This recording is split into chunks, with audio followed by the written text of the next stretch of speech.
Nous allons écouter Anne-Charlotte Raymond, vous m'interrompez si je me trompe, qui est musicienne, qui enseigne la musique, qui est musicologue, spécialiste de Ravel, de Debussy, Mozart, spécialiste de tout, spécialiste généraliste, voilà. Et son exposé donc portera sur la musique baroque, la musique autour de 2014, et elle s'appuiera entre autres sur des pièces interprétées à la viole par Françoise Légère, qui est enseignante d'art plastique et musicienne, par Michel Fontaine, également enseignant et violiste et violoniste, et par Thomas Livrard, professeur du conservatoire de Douai et musicien. Voilà, nous vous écoutons. Alors, à mon tour de vous dire bonjour et de vous souhaiter la bienvenue pour cette matinée. On va commencer en musique, mais avant d'entendre, vous avez entendu déjà que les viols de gambe et l'épinette ont mis un certain temps à s'accorder. Ce sont des instruments qui sont conçus à l'ancienne, avec par exemple des cordes qui sont très difficiles à accorder. Ce sont des instruments assez fragiles et qui ont besoin vraiment de beaucoup d'attention pour être accordés convenablement. Et alors, avant d'entendre la musique de Marin Marais, on va entendre deux pièces pour commencer. Je vais vous demander d'oublier que vous êtes des habitants du XXIe siècle, de vous reporter au XVIIe ou au début du XVIIIe, d'oublier tous les bruits, tout l'environnement sonore que vous connaissez. Hein, là où on va, il n'y a pas de moteur, il n'y a pas d'électricité bien sûr, pas d'eau courante, pas de MP3, pas d'internet, rien de tout ça. Et donc, il faut imaginer que tout l'environnement sonore des gens était très différent. On va avoir quelque chose de très délicat, très sensible. Et donc voilà, on va écouter d'abord un prélude. Un prélude, qu'est-ce que c'est? C'est comme l'étymologie le dit, prélude, c'est pour jouer avant, c'est pour commencer, pour se mettre en route. Puis ensuite, vous allez entendre une allemande, qui est un genre de danse qu'on dansait même bien avant Marin Marais. Alors voilà donc deux pièces de Marin Marais pour commencer.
propos du livre de Pascal Quignard et du film d'Alain Corneau, Tous les matins du monde.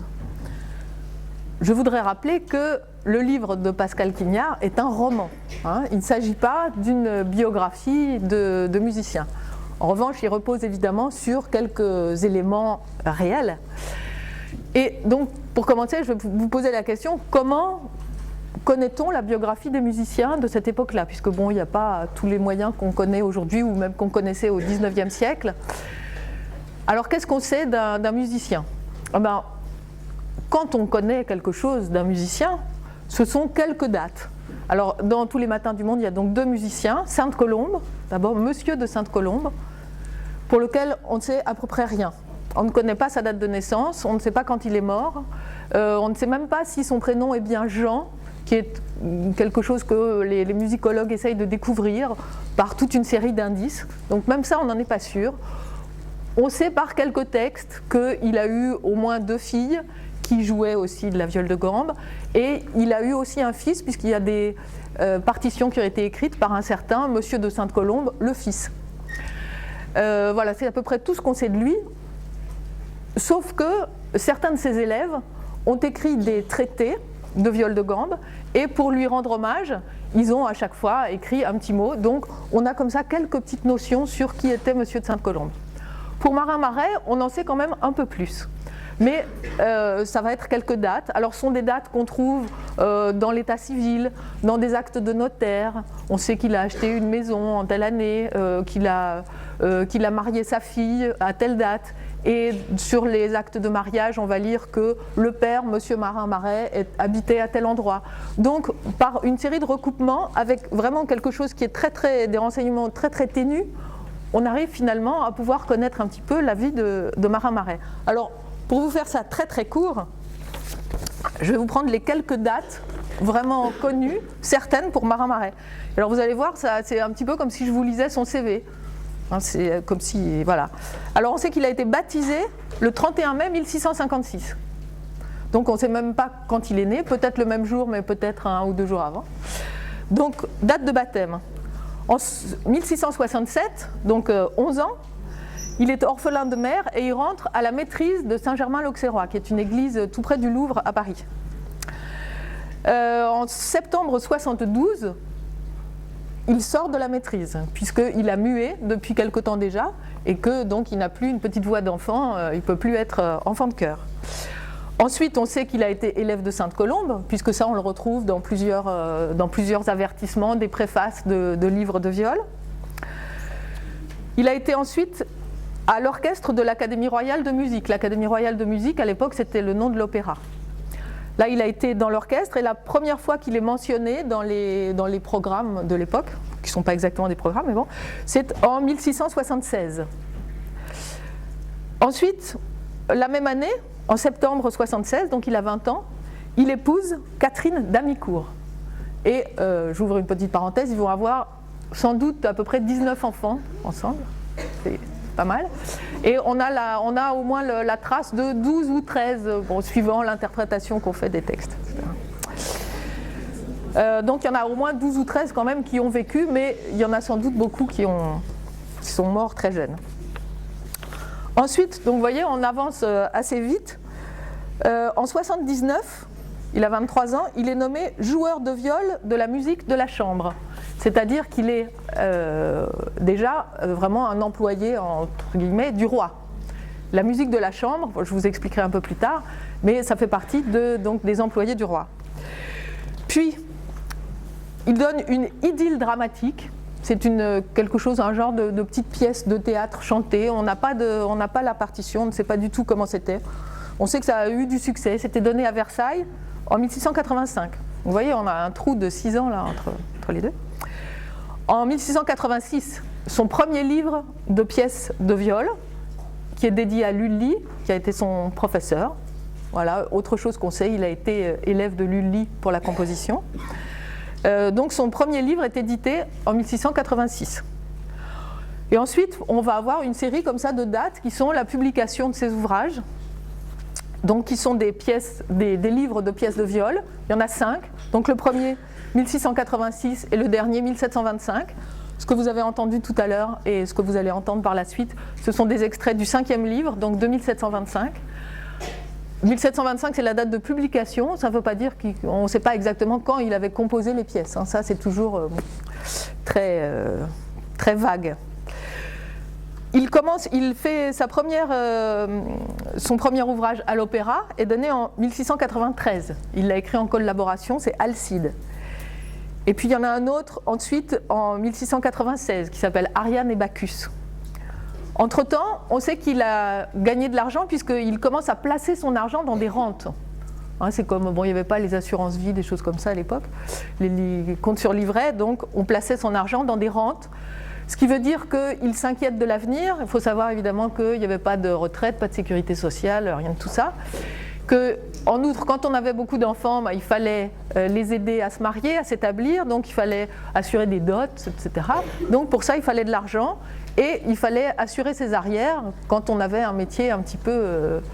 ça ne s'appelait pas intermittent du spectacle à l'époque, mais disons que ça n'était pas très sûr non plus. Donc on continue comme ça à avancer dans les choses certaines. On sait que à la fin 1704 ou au début de 1705, il est nommé batteur de mesure permanent à l'opéra. Batteur de mesure, maintenant on appelle ça chef d'orchestre. Et ça c'était pratiquement le plus haut poste de l'orchestre de l'Académie royale de musique, ce qui veut dire qu'il était très bien payé aussi à ce moment-là. En 1706, c'est son plus grand succès, c'est l'opéra qui s'appelle Alcyone. Si on a le temps, je vous ferai entendre un petit extrait à la fin. Ça a été un très très grand succès, très très gros succès, et notamment un passage qui a beaucoup plu à tout le monde et toutes les histoires de la musique, tous les commentaires par la suite ont parlé de Alcyone et en particulier d'un moment qui s'appelle la tempête d'Alcyone. Parce que dans tous les opéras de cette époque-là, il y avait une tempête, un sommeil, éventuellement un tremblement de terre, enfin des choses un petit peu étonnantes et qui pouvaient faire des mises en scène assez grandioses. Ensuite, en 1709, un nouvel opéra, mais cette fois-ci c'est un échec, donc il va arrêter de composer des opéras par la suite. Donc il continue avec 3e livre de pièces de viol, 4e livre, 5e. Il habitait au début de sa carrière, il habitait sur la rive droite de Paris, donc pas très loin du Louvre, pas très loin du Palais Royal où se tenait l'opéra à l'époque. Et en 1725, donc il est déjà assez âgé, il a presque 70 ans, il va aller habiter rive gauche, dans une petite maison, enfin non, une assez grande maison d'ailleurs, et on nous dit que là il cultivait les plantes et les fleurs de son jardin. Et il continuait quand même à enseigner parce que pendant tout le temps il a eu des élèves, on le sait puisque ça a été dit aussi dans des textes. Et enfin il meurt le 15 août 1728. Et là, on sait qu'il était très célèbre, il y a des rapports qui sont, enfin des hommages qui lui sont rendus, qui nous disent que vraiment c'était quelqu'un de... Alors donc voilà, ça c'est, donc sans développer, ce sont quelques dates qui font une espèce de canevas de la vie de Marin Marais et qui ressemblent un petit peu à un CV.